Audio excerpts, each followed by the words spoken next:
And take it over, Dr. Harlow.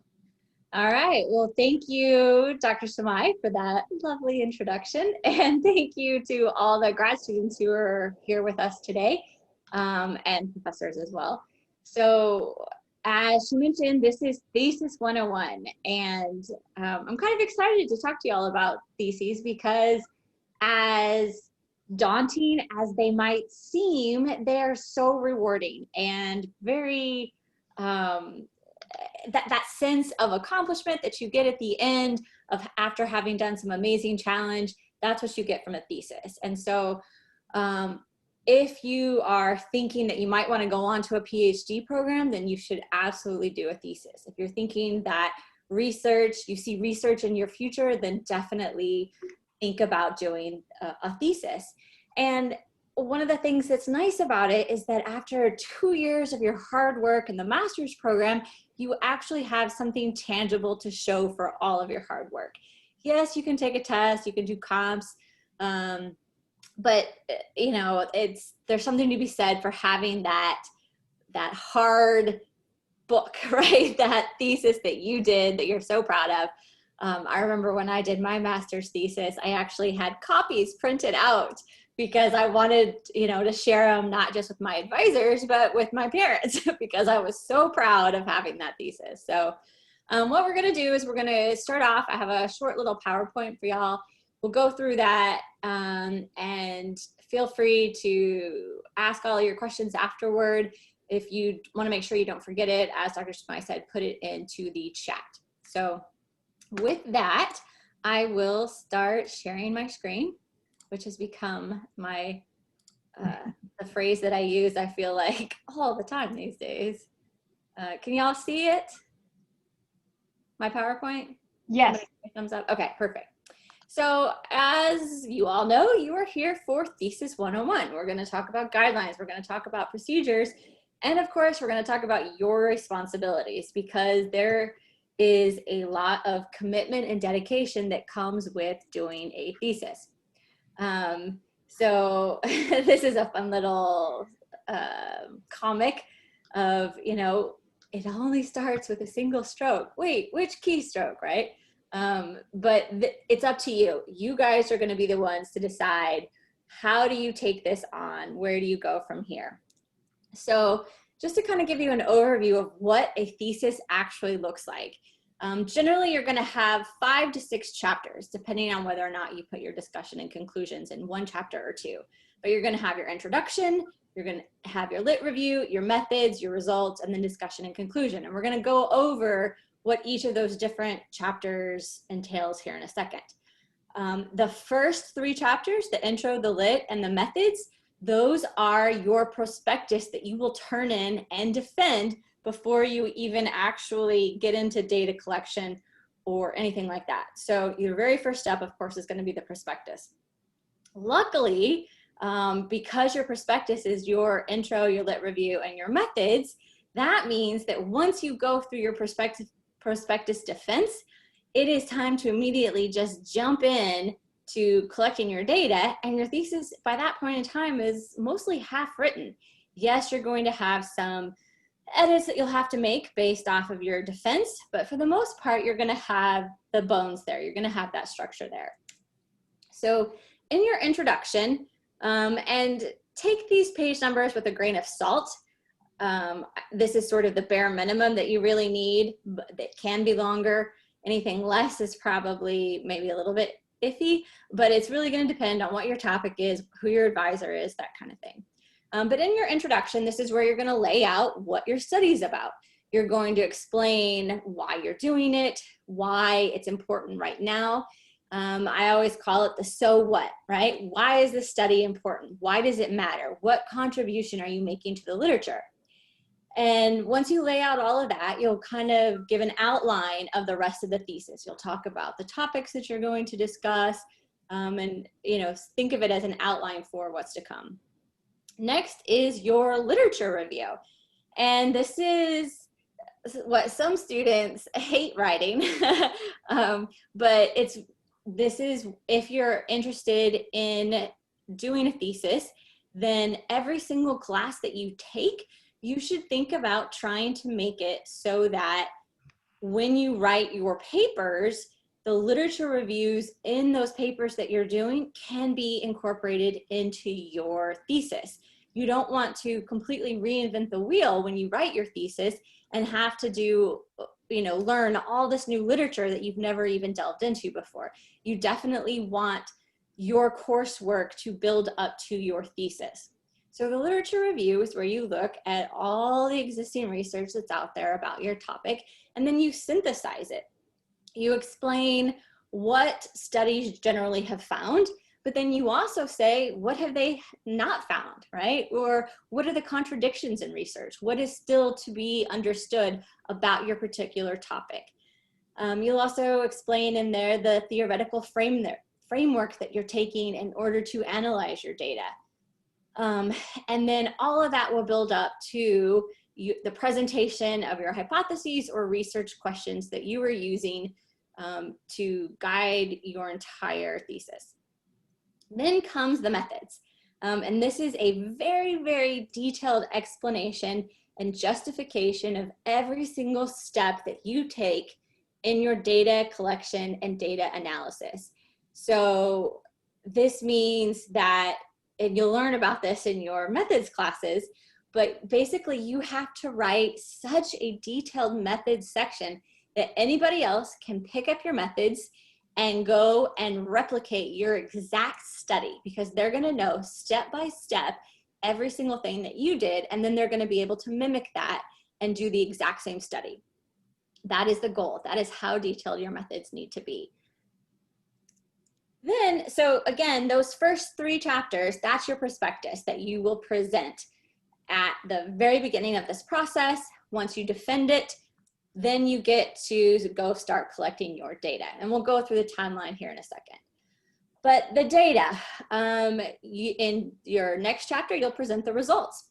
This is where you are going to answer all of your research questions that you presented in your literature, or you are going to explain whether or not your hypotheses were supported. You're going to just essentially describe exactly what you found. And this is where you'll also include tables and figures and models and anything else that can help visualize the data. Then comes the discussion and conclusions. This is always my favorite part of a paper, and because it really makes you use your mind. You have to take all of those findings that you have, and then you have to explain, why do you think you found what you found? For every single finding, for every research question or every hypothesis, you need to go back to the literature, go back to the theory, and then use that to help explain why you found what you did and why it's significant. In the discussion and conclusions, you will also reiterate why your study is important, what contribution it's making, and you'll include your limitations in future research. This structure is exactly the same structure that you will follow for every single paper that you write in grad school. The only difference is that a thesis is about 2 papers put together, maybe 2.5 instead of 1. And then at the end, you'll have any appendices. This would be your instruments, if you did a survey, or your questionnaire, your moderator guide, if you did focus groups, your questionnaire, if you did interviews, and then your references. And you should familiarize yourself with APA style. All of your papers most likely are going to be required to be written in APA style throughout your master's. And so it's good to familiarize yourself with that now. And if y'all aren't familiar with any of the free reference software platforms that are out there, you should look into it, because once you're trying to keep track of all of the papers that you've read throughout your grad school career, and then when it comes time to reading all those extra papers for your thesis, you want to have an easy reference system that you can go to and cite from without having to go look up that information every single time. So I highly suggest you start that now and start building it up so that by the time it actually comes to your thesis, it's very easy for you to pull from that as you're creating your reference list. So Now you know what the product looks like. How do we actually get there? What is the process that you are going to follow? And you will absolutely need to follow a timeline, and you need to try and stick to it as much as possible. So first step, you need to choose an advisor. So this is going to be a professor in your major area, and this person will be your thesis chair. You will work very closely with this person. So make sure it's somebody that you've taken a class with. Make sure it's somebody that you understand their work style, and that it's somebody that you can work with, because you are going to spend a lot of time with this person, and this person is going to expect a lot of you. And it needs to be somebody that you can work well with. And ideally, it needs to be somebody who has similar interests to you. Your advisor needs to be able to understand your topic area enough to be able to help you with it. For example, if somebody came to me and said, hey, I want to do a study on health and COVID and messaging, and because I've had you for 2 classes and I really liked your classes, I really want you to be my advisor. As much as I might love you, I'm going to say, sorry, not going to happen, because I don't do health and I don't want to do health. I'm a hypochondriac. I'm going to think that I have whatever it is I've studied. So I'm definitely not going to start studying health. But if you come to me and you're interested in social media, or you're interested in activism, or you're interested in international journalism, then yes, those are areas of interest that I can help you with, because I can help you know where to get started looking at literature. I can help you know what theories are out there that might be beneficial for you. So make sure that the advisor you're choosing is going to be somebody who shares interests with you. And if you can't, let's say you're interested in, I don't know, how dancers use their bodies to communicate. I don't think we have anybody in our department that studies that. So that means you probably shouldn't do your thesis on that. You need to come up with a topic, something else that you're interested in that can fit within what your advisor and committee is interested in. Now, speaking of committees, once you have your advisor, you need to form your thesis committee. And this is going to be 3 people. And it used to be you had to get an outside member, but we no longer require that. Correct, Dr. Samai? Can you repeat that again? Sorry. That we no longer require the outside member. Yes, that is correct. So from now on, you can have an outside member, but you are not absolutely required to. And sometimes it's best to discuss this option with your chairs, because this is going to be, I guess, also left to a discretion to your chairs as well. If they feel like you should have a outside advisor, then you might need to consider this with your chair. But we do, as a school, we do not require it. And that's important, because I know in the past, some students have worried about finding that outside committee member. Now, if you have taken classes outside the department and gotten to know professors that way, and they're studying what it is that you're working on, then you absolutely can still have that outside committee member, but you don't have to. Your next step then, once you have your committee in place, is to enroll in thesis hours. I believe it is COMM $63.99 for the first semester, and then $73.99 for the following semester. So you should be spending a solid year working on your thesis. In that first semester, you will prepare your prospectus, you will start the IRB process, and then you will defend it. Ideally, you should defend it, you know, I try and get my students to defend it by the end of October, because ideally, right? You can do it up through the end of the semester, but you definitely want to do it by the end of the semester. because you need to start then collecting your data and analyzing your data, writing your results and writing your conclusions. And usually it's around early March that you need to start working on getting everything approved by your committee, defended, because it's a very fast process. Or there's so many different little steps that you have to go through before you can actually defend your thesis. So, and when you do your final defense, you know, you need to program in about 2 weeks there for your committee to read it. Sometimes they'll let you do a week. It's going to just depend on who your committee members are, but ideally, you know, a 2-week period there for your committee to look it over. Then you defend it. Then they most likely are going to have some questions and edits that they want you to make. And so then you need to build that part in. And then after that, you have to go through some formatting checks and other things through the university in order to actually be able to finally submit it.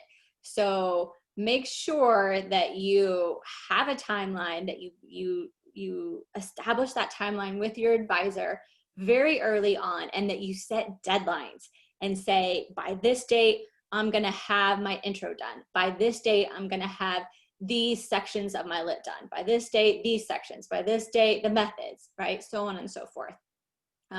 Because you don't want to get behind. So for example, the thesis submission deadline for this current fall semester, I looked it up, it's December 1st. That means that really you need to have defended your thesis way before then, right? Or I mean, you have to have at least have it finished and turned into your committee about 3 to 4 weeks before that, in order to give that full process time to, you know, get everything done that needs to get done in between the time you actually finish writing and the time that you submit it. I know it's confusing. So just keep in mind again that this is definitely a long-term commitment.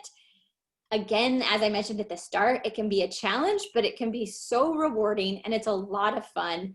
And as much as you might hate every second of it as you're doing it, in the end, you'll probably end up loving it. So keep in mind, topic matters. You definitely want to pick something that is going to be able to sustain your interest. And think about designing a thesis around whatever it is that you love talking to people about. It doesn't, you know, a lot of times you think it has to be some sort of stuffy topic because it's a thesis and it sounds so formal, but it doesn't. Anything that you're interested in terms of communications is good fodder for a thesis, especially if it's something that fits within the research interests of your advisor and committee. And for, you know, as you're thinking about picking a topic, don't feel like whatever you choose for your master's thesis has to be what you study for the rest of your life, because it doesn't. What I did for my master's thesis, I have never gone back to and done anything related to it. I mean, I guess sort of, because it was about journalism in Brazil, but my topic itself was about clientelism. I have done basically nothing related to that within newsrooms since then. So don't feel like this is the end all be all of your future research career. It's not. Now, some people might get lucky and stumble on to that area of interest that they're super passionate about, and then they know, yes, this is absolutely what I want to study for my PhD. But don't feel like it has to be that. It can just be something that you're interested in for a 1-year period, and then you get an awesome thesis out of it. You also need to be flexible, because things are going to happen and you cannot fall apart when the world falls apart around you, as we have learned during this pandemic, right? So you need to make sure that you are able to set a timeline with reasonable, realistic goals, right? If you're working part-time or full-time, know that it's going to take you longer to do your thesis. Don't expect unrealistic, I don't know, things from yourself, right? Give yourself some freedom, some breathing room, and just don't be overly hard on yourself. But all of that being said, you still need to have a reasonable timeline, and you need to do your best to stick to it. And you can't expect your advisor and your committee to be able to guarantee a graduation date for you. So if you, let's say it's February and you haven't defended your prospectus yet, and you keep saying, oh, but I want to graduate in May, that's just not going to happen. So you're going to have to be flexible. You're going to have to say, you know what, I recognize that this is impossible, and fine, I'll graduate in August, or I'll graduate in December. Because remember, everything that you do has to be approved essentially by your advisor. So anything you write, it's you and your advisor are going to go over it thoroughly before your committee ever sees it. I know for the students that I've worked with, I mean, we've gone through each, I guess, I mean, by the time it got to their committee, I had probably gone through 2 or 3 drafts of every section of the thesis. So you have to make sure that you give yourself time to do the work, but there's also time built in there for the advisor to review your work and to edit and to help you improve it, because they've got their own lives and other things going on too. They can't always drop everything just to work on your thesis. Also, I highly suggest reading other master's theses. This is a great way to understand how the whole process works, right? And to familiarize yourself with what a thesis actually looks like. And we keep all of our students' theses. You can get them from the library online. And the defenses are also open to students. So if you're interested in seeing how a defense works, you can absolutely ask to attend and participate that way. Plus, you're supporting your peers when you do that, if they want you there. But definitely start reading other theses now. And then stay in constant contact with your advisor. When in doubt, ask questions. Don't just disappear. And it's up to you to try and maintain that contact, because your advisor probably has multiple different students that they're working on, multiple different committees that they're a part of. And so it might be easy for them to let you fall through the cracks, but you can't let that happen. So make sure you stay in touch. And then, as I keep saying, be realistic, right? Your goal is to show that you can design and execute a sound, good study, right? That it's good science and that you did it on your own. So don't be overly ambitious. Don't think you have to interview 100 people or survey 1,000 people or content analyze 1,000 articles. While that might be ideal in terms of what a PhD student or what a professor might do, you need to realize that you're going to have to scale back your ambitions, because you've only got a year, right, for this entire process. And also, you're not necessarily going to be doing anything that's completely groundbreaking. So don't feel like you have to win the Nobel Peace Prize or the Nobel Prize for Science, right? We will accept less groundbreaking work. We just want you to actually be able to show that you can do a study on your own, and that you know how to do a literature review. You know why methods are important. You know how to analyze data, and then you know how to show why your data are important and why it is that what you found matters. So with that, I will stop sharing and open it up for questions.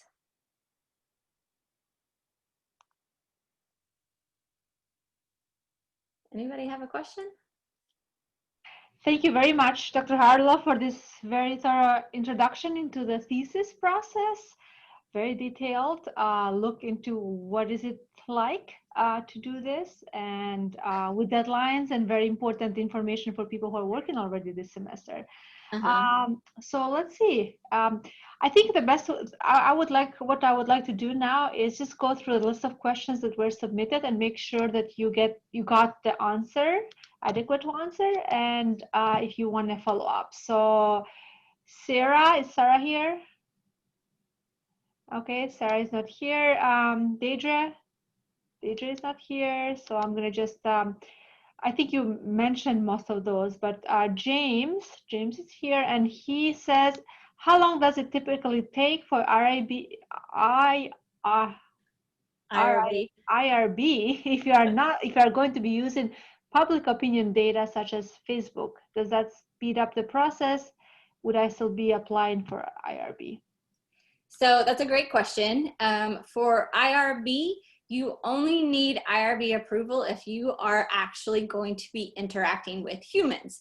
So if you are surveying them, if you are interviewing them, if you are experimenting with them or doing focus groups, observing them, right? That's when you need IRB approval. If all you're looking at is content that they produced, whether it's a Facebook post or a news article or some other kind of content, you do not need IRB approval for that. IRB approval can take a while. Sometimes you'll get really lucky and you might get it within maybe 2 months. Other times it takes longer. So that's why the second you get your advisor in place, you should sit down with him or her and start talking about what exactly your data collection process is going to look like so that you can get that IRB process underway immediately. Do not wait until your prospectus is approved to start IRB. Start that process early on, because it will not be approved right away, I promise you. They're going to come back to you probably at least 3 times with questions that they need you to answer. So give yourself plenty of time. Yeah, that's a great point. And the other thing you need to also make sure that you cannot submit an IRB by yourself. You need to have a sponsor. So and typically your thesis advisor will be the one who co-signs with you on an IRB. So that's why you need to organize with your thesis advisor early on and start working closely even before you work with the rest of the with the rest of the committee members. Yeah, and there's also a separate IRB for grad students, and there is a woman, I believe her name used to be Jennifer. I'm not still sure if it's still her.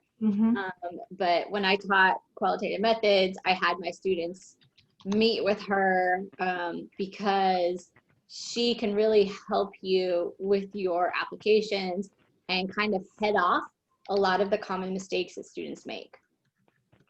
So interaction, you're talking about, so you're talking about any level of interaction. Like, for example, if I want to, like, if I'm looking at social media gender differences and social media reactions to whatever stimulus, if I am the one who's instigating the stimulus, IRB needed. But if I am just like looking at this group on Facebook and they're all interacting and I'm just taking all of these comments and whatnot, I don't need IRB for that. As long as but the second I say something or I initiate any kind of interaction, that's going to require, that's manipulating, and therefore I'm going to need IRB. Correct. Unless it's a private Facebook group. If it is a private Facebook group and you have to ask permission to join it in order to get access to it, then you will need IRB approval for that, because those people are not expecting, because it's a private group, they're not going to be expecting to be researched because their posts are not technically public, even though we know that everything on social media is indeed public. Right. As long as it's a public Facebook page or a public Twitter post, you're fine. You do not need IRB. So essentially, if you're not doing a content analysis, you're going to probably need IRB. Absolutely. All right. Okay. Or your other option is you could take, and I don't recommend this because there's no real data collection involved, but if you're thinking about doing a class study, you can always take secondary data, right? There's a lot of public opinion data out there that you can use and that you can analyze.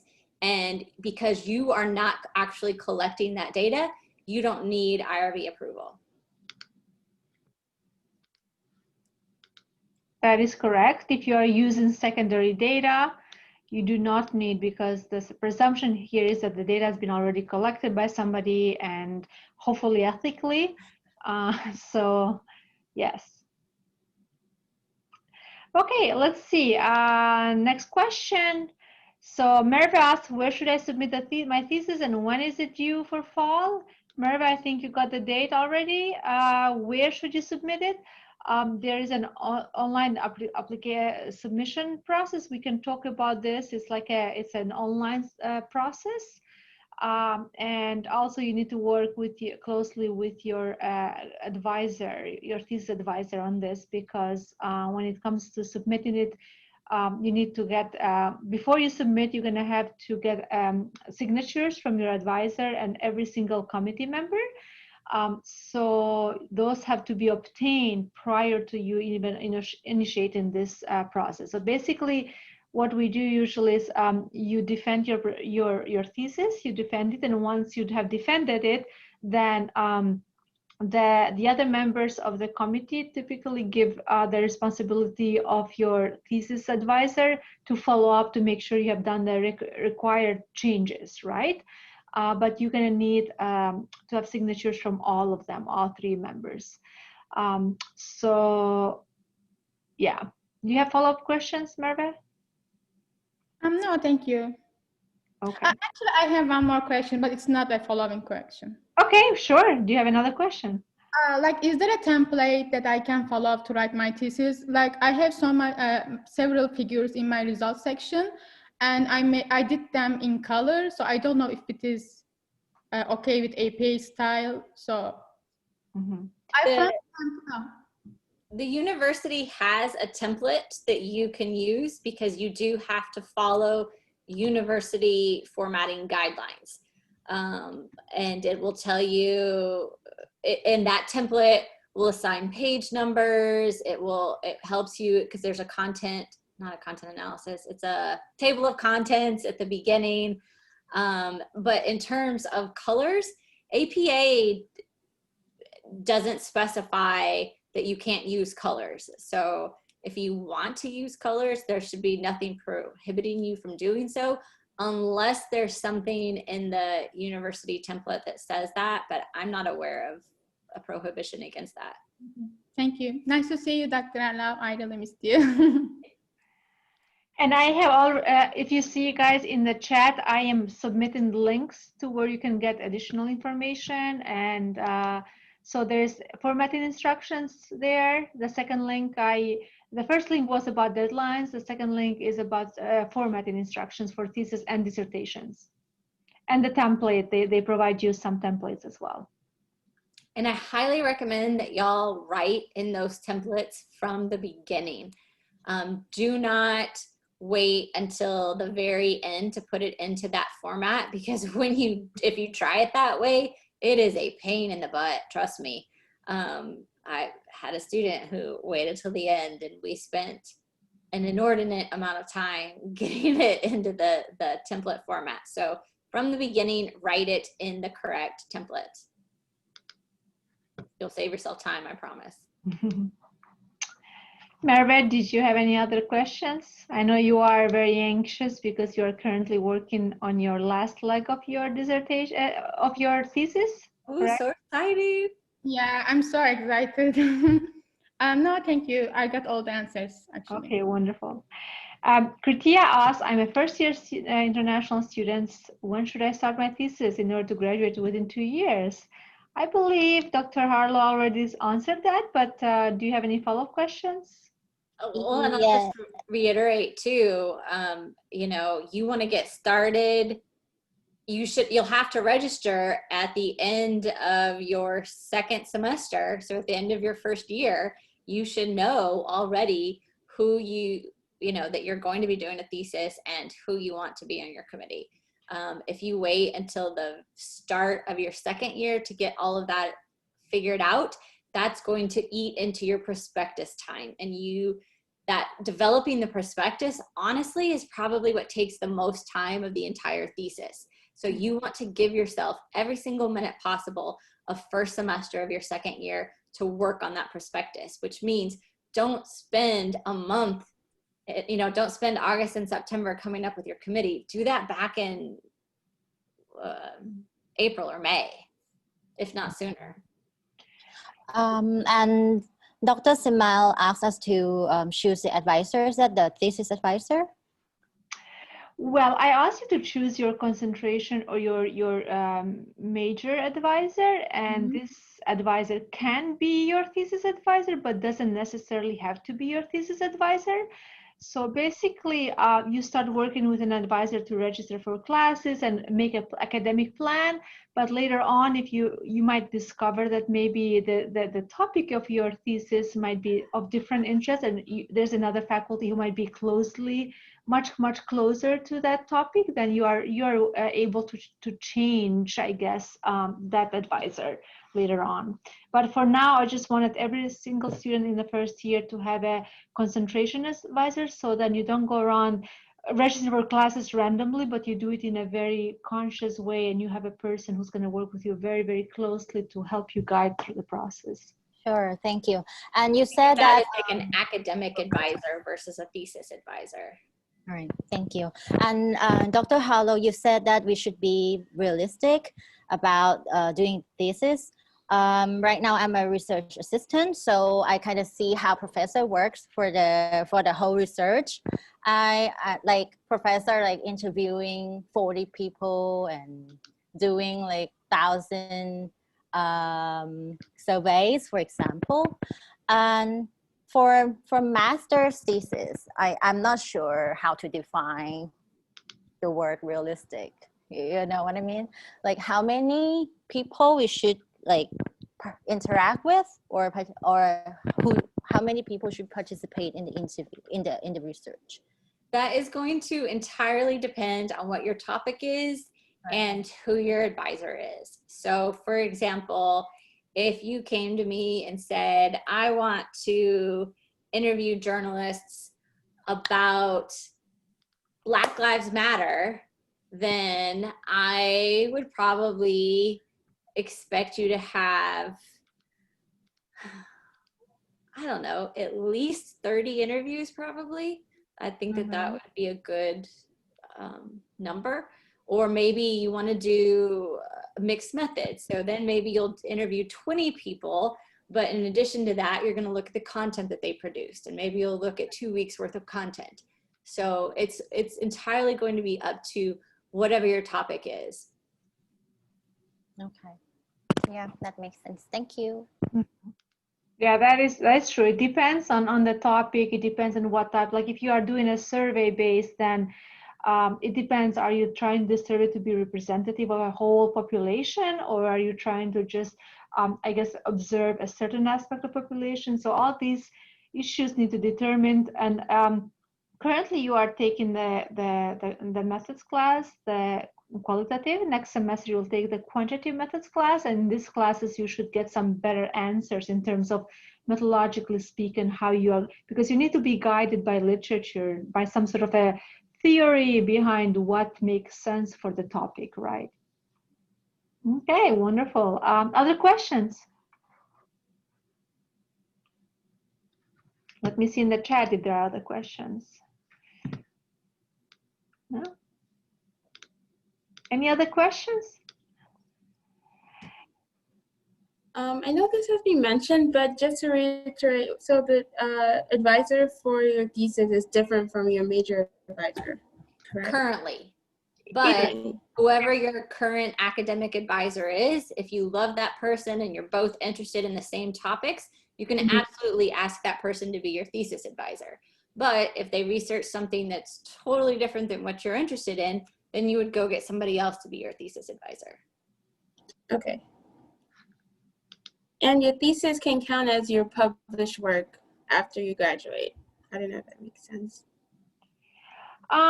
Well, we do not publish officially, or like it's not like if you are part of the university, those are published within an internal, I guess, depository.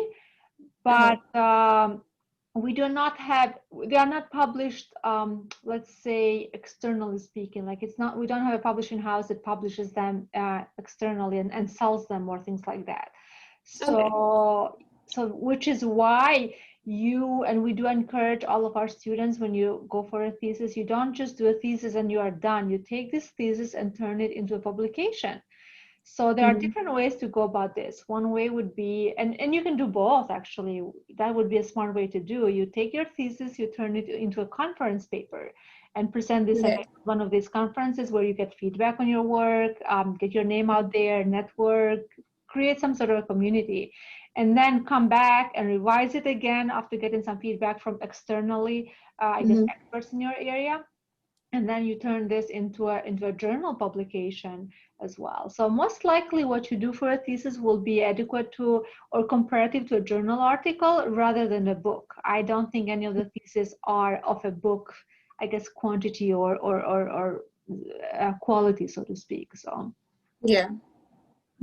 Okay, thank you. Because I saw like chapters, but they're not like actual book chapters, just a division of each section of what the thesis needs to have. So that makes sense. Thank you. Yes, if you think about the thesis would be a very condensed, reduced, I guess, version of a book, but it has to have different areas, right? As you write, and I'm sure in the classes you're taking right now, each class will ask you to write an academic research paper.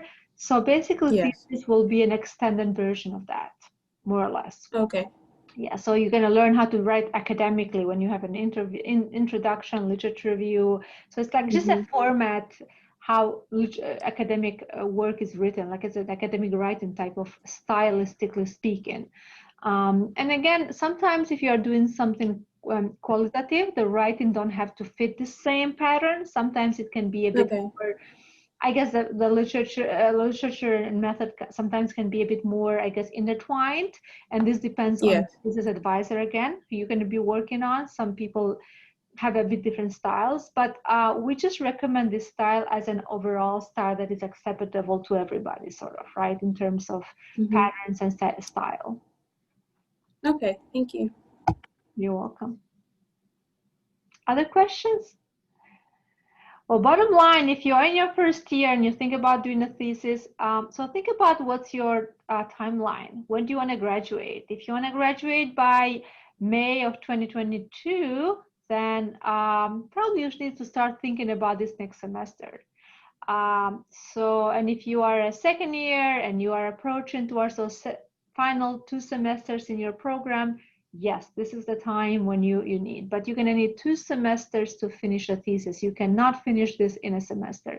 It's just impossible, technically speaking, and it's impossible, honestly, just because you're taking other classes, you're working, most of you just doing lots of different things. So, and we want you to do a good work. You want you to produce something that is of high quality and publishable quality. That's the whole, I guess, aim of this project as well. Any other questions? Well, in that case, then let's give a big hands and thank you to our speaker today, Dr. Harlow. Thank you so much. And please join us if you are thinking about an applied project. We have, let me see the date of that one. Does anybody? We have a coming up. Let me see. I forgot the date of the upcoming one, but yes, that's going to be applied project October 21st, and that one will be directed by Dr. Julia Masaki. So if you are thinking about maybe that option, join us on that one, on that seminar. For now, everybody stay safe. It looks like we have some kind of a hurricane coming.